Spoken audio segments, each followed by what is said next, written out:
The church is very hindered by society. I've been critical of a particular church, but it could be any church actually. I mean, because,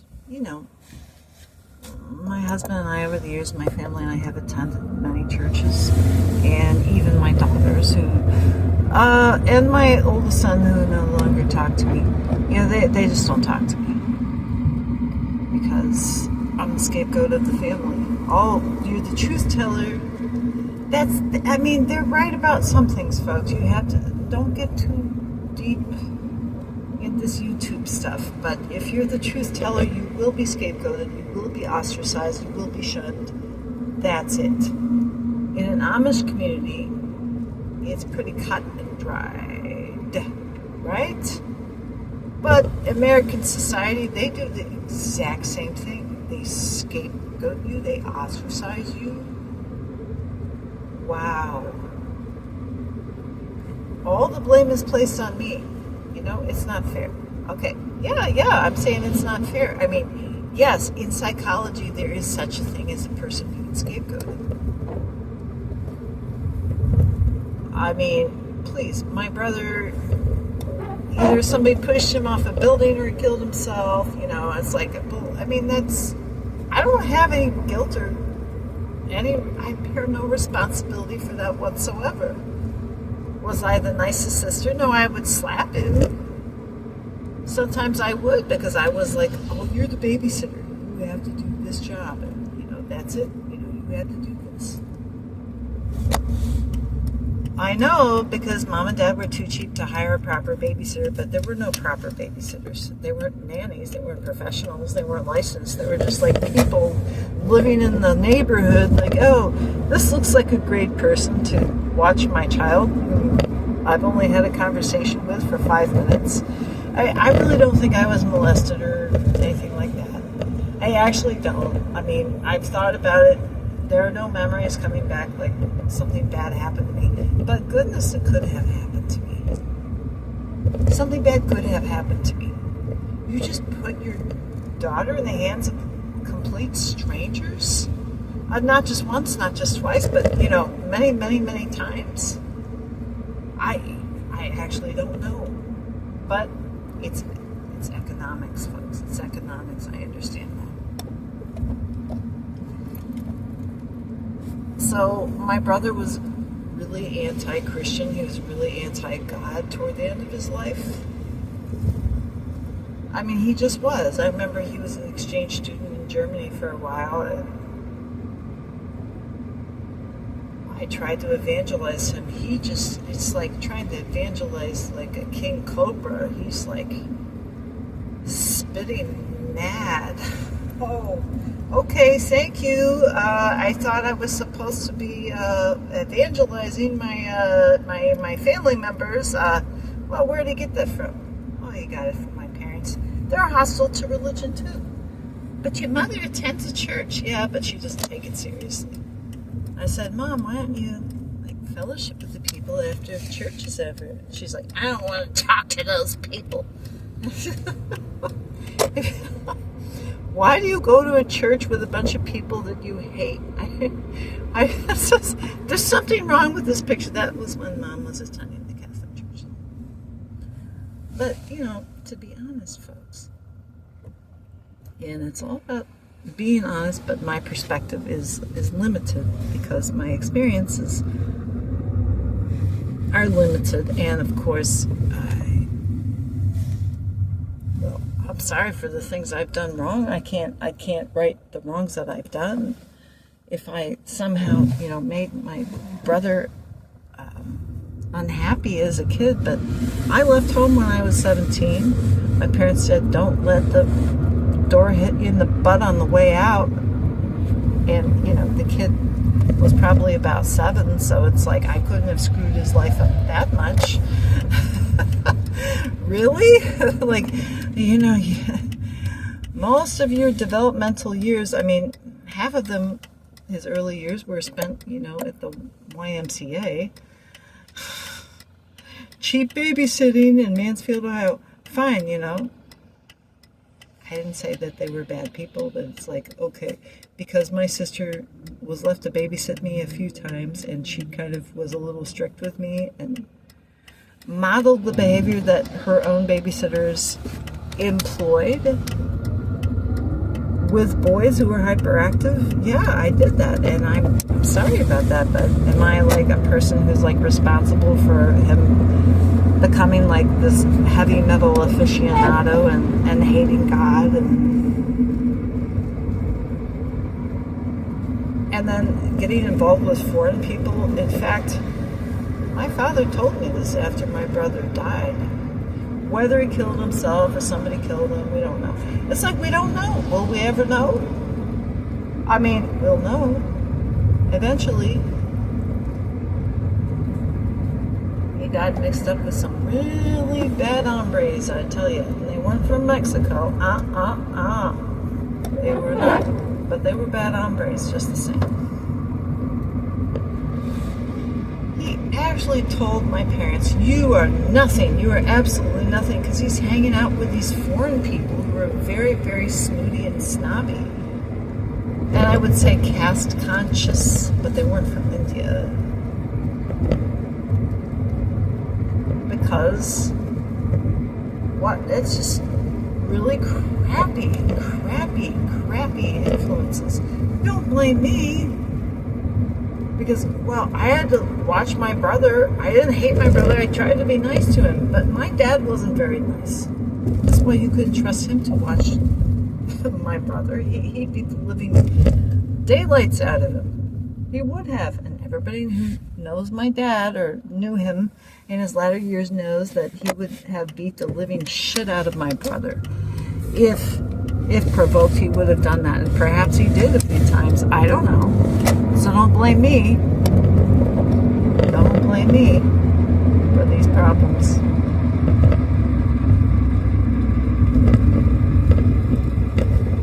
But society in general, I suppose that was the point of this message.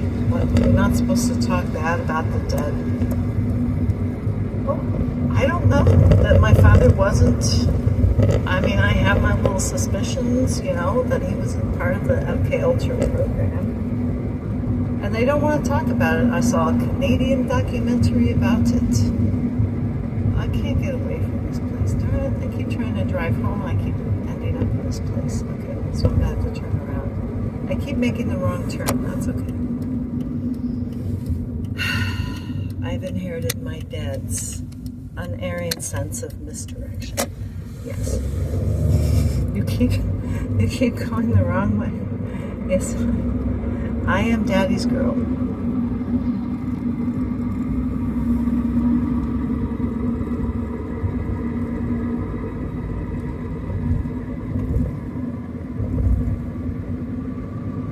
I guess I was wanting to talk to the church in general. They say that in the last days the love of the great body will grow cold. Correct? And that's what we ought to expect. And we were warned about it. But we don't like it. We don't like it. We don't like it. We don't like it. I joined the Worldwide Church of God thinking that, they're like-minded people after my parents' divorce, and they're really following the Bible faithfully. It was, folks, I have to say, it was a heretical organization. However, Joseph W. Tkach Jr. decided to disband the church, and he wrote a book, Transformed by Truth. Now, we're not supposed to be following the law. If you want to be a Messianic Jew, then just be a Messianic Jew. There was cult-like behavior in that church. There was backbiting. It was a cult, but I didn't know. I thought, this is the true church because I received a free book. And so I would say for the tire kickers, the people who are suspicious of religion,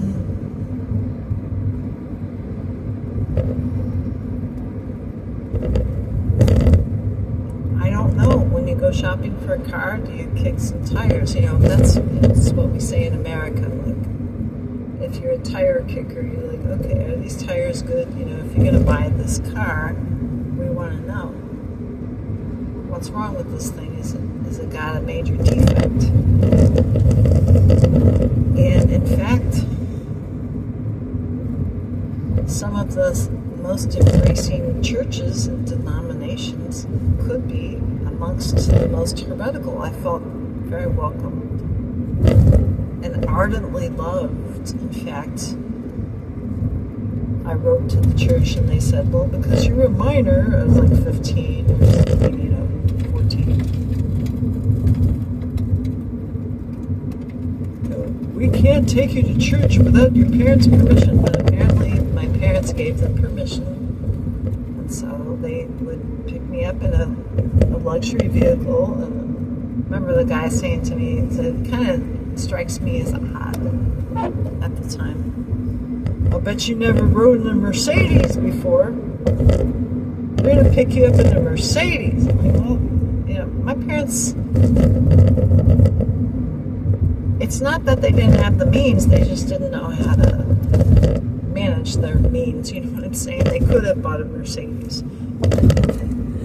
I don't know, it just kind of struck me as like, this is a red flag. This church is kind of materialistic and status conscious,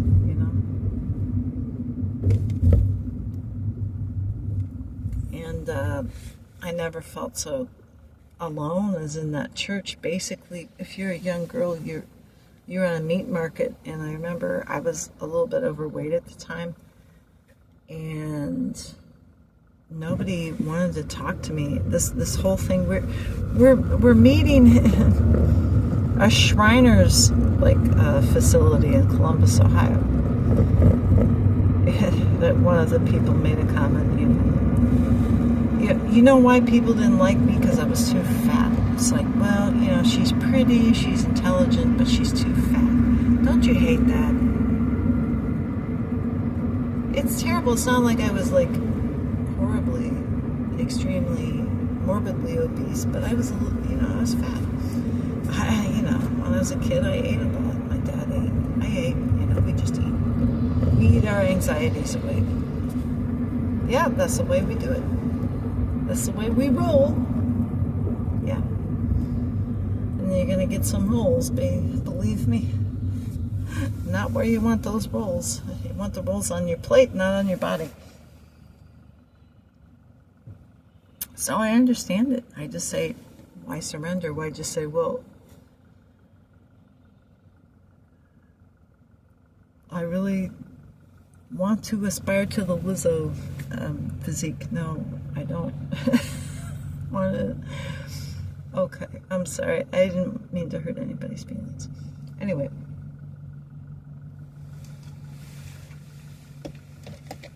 This whole thing, it's really bringing me down. This whole thing being estranged. Hello, we need to go, person. Oops. Yeah, I could have beeped, but since I'm a merciful person, I decided, you know what? If you're gonna start beeping at people, you're gonna get beeped at. That's what I say. Like if they're sitting there for 5 minutes, yeah, you're gonna beep. Please, the light is green. Please, This whole thing being ostracized, being estranged, that's what it's about. You talk to people that are paid to talk to you. That was never my first choice anyway. Well, I'll just wait till I find the right therapist. Well, why do I have to pay somebody to be my friend? But, what the right therapist would be, they would be the person that would really understand. Oh, I empathize. Oh, you're right. Blah, blah, blah. But unfortunately, folks, sometimes they're actually your enemy. They're like, well, what's wrong with you? You wouldn't be here if there wasn't something really wrong with you.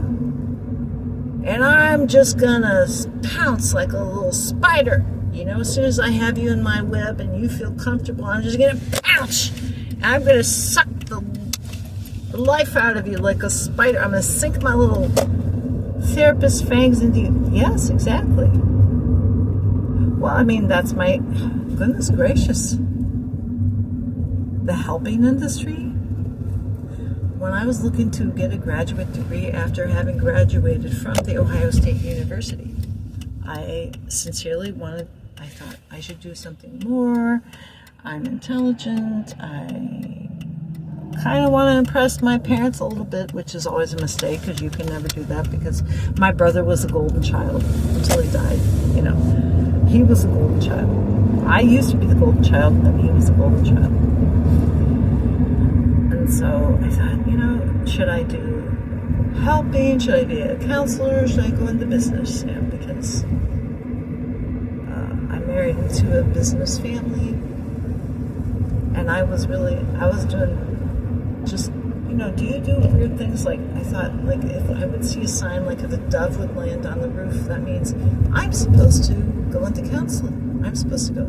Yes, but you do that, don't you? Some of you actually do that. Like, if I see that, you know, that means I really should do it. And I just, at this point, I don't regret my education because I had to work very hard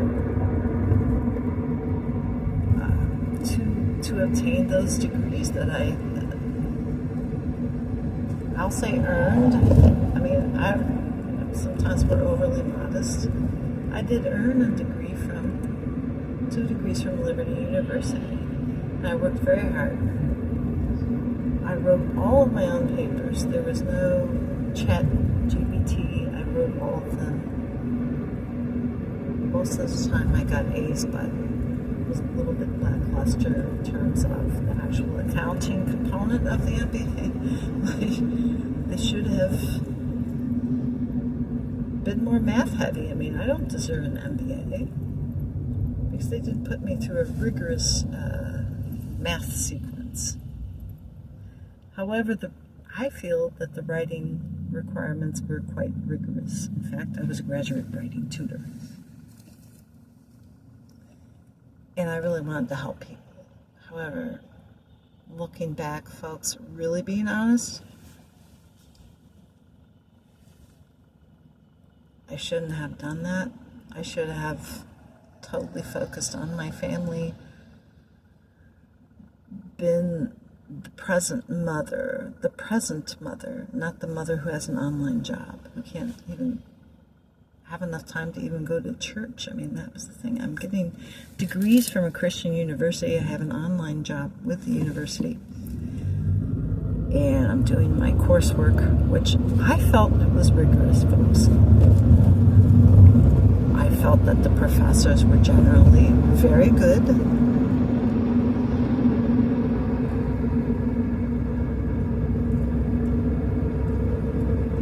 I realize now that I made a mistake. I should have been involved with my children. But you see, folks, now you understand. My mother was not present. She physically was not present in the home when I was growing up. Do you understand now? I didn't have that role model to latch onto. I had a conflicting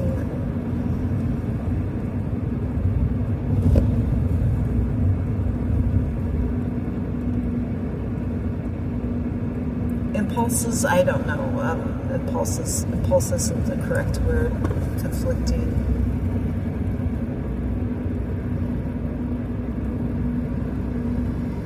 desires. When we think of a desire, let's think about it in the highest way. Like, I have a lofty aspiration. This was my desire.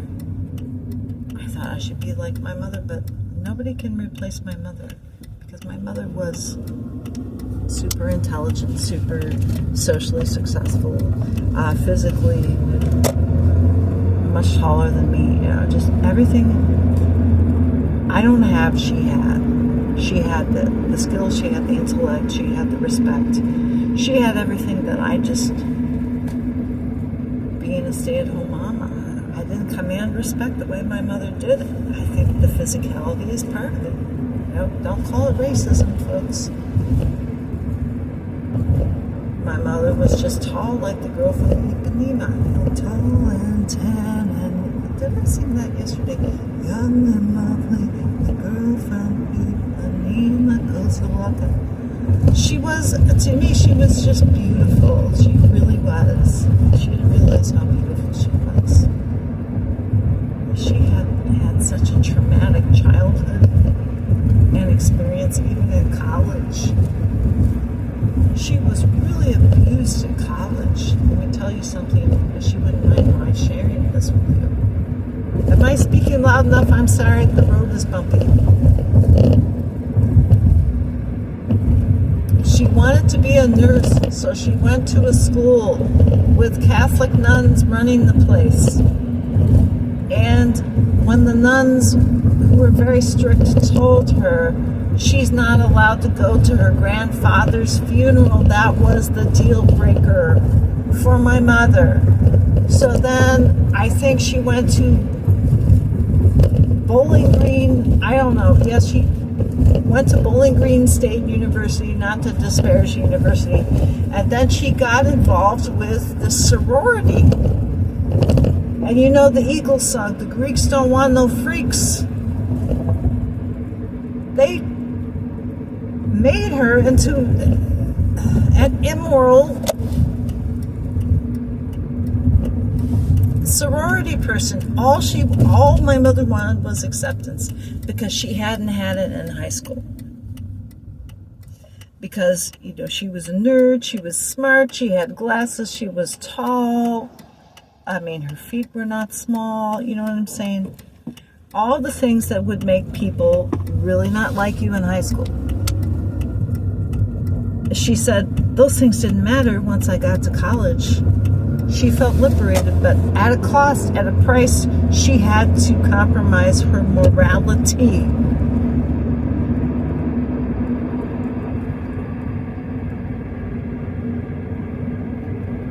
She never recovered from that indoctrination. And she would go on to make terrible decisions. As a married woman, she went on to make terrible, horrible decisions, life-changing decisions. Decisions that hurt me. Yes. But am I blaming her? Am I judging her? Now I see it. Now I understand. You know, you have to have some understanding for your mother. Now, this is my final thing that I have to say about the scapegoat. We don't understand. Everybody around them is so wonderful, and there's a terrible person. No, folks. I used to think all my grandparents were wonderful too, but it turns out they contributed to some of the bad things, the bad attributes in my parents. Do you understand? When you scapegoat people, you're giving people, you're not, you know, you are very selectively extending grace. In Christendom or Christian thought, I don't know, Christianity, we say we extend grace to people because God is gracious. I mean, God is grace, right? Remember that little prayer you used to say over your meal? God is great, God is good, thank you for the food we eat, amen. That's fine.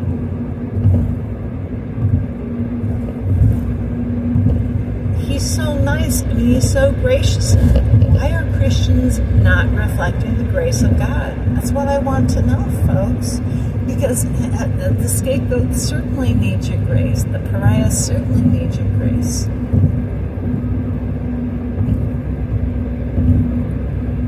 How did Jesus treat the woman caught in adultery? Go and sin no more. And yet, some Christians take grace and then they flip it and they make it license to sin, right? Well, because Jesus forgave the adulteress, then adultery's okay. No, it's not okay. It has consequences. I'm suffering to this day. I didn't have a close relationship with my mother. She forced a divorce. My dad didn't. He knew. He said he forgave her. He knew. He knew she cheated. She forced the divorce. She ripped me away from everything that I ever knew. Folks, seriously. I mean, why do people turn out so bad? Let's just put them in a warehouse where all the bad eggs go. But who contributed to that? It takes a village, right? I hate to say that, being a conservative. That village was a bit messed up. All right. Thank you for listening to my discussion. Have a wonderful day. Goodbye.